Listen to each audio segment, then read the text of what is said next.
ఏంటేంటి ఈ బాక్స్ కోవా ఇలా అవ్వాలంటే 2 గంటల టైం అనేది పడుతుందా? Hello Guru, welcome to Richard Guru. ఎలా ఉన్నారు మీరంతా? ఈ రోజు వచ్చేసరికి నేను మా బావ చేత రాజమండ్రి నుంచి గంగరాజు గారి డైరీ అండ్ పాలకోవా నుంచి పాలకోవా అయితే తెప్పించుకున్నాను. యాక్చువల్లీ వీళ్ళ దగ్గర పాలకోవానే కాదు, చాలా రకాల ఐటమ్స్ ఉంటాయి. నేనైతే మెయిన్గా పాలకోవానే తెప్పించుకున్నాను. ఎందుకంటే రాజమండ్రిలో గంగరాజు గారి పాలకోవాకి సపరేట్ ఫ్యాన్ బేస్ ఉంది గైస్. ఎందుకంటే ఈ హిస్టరీ ఇప్పుడుది కాదు, 70 years అనమాట. అవును, నిజమే. 1953 నుంచి వీళ్ళ షాప్ అనేది ఉంది.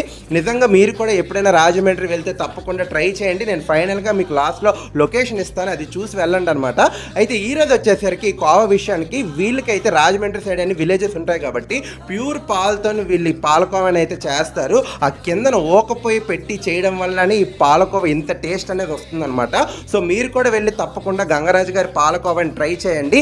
ఇలాంటి మరిన్ని మోర్ వీడియోస్ కోసం మన ఛానల్ ఫాలో అయిపోండి, సబ్స్క్రైబ్ చేసుకోండి, లైక్ కొట్టండి, షేర్ చేయండి. Thank you so much. Love you all.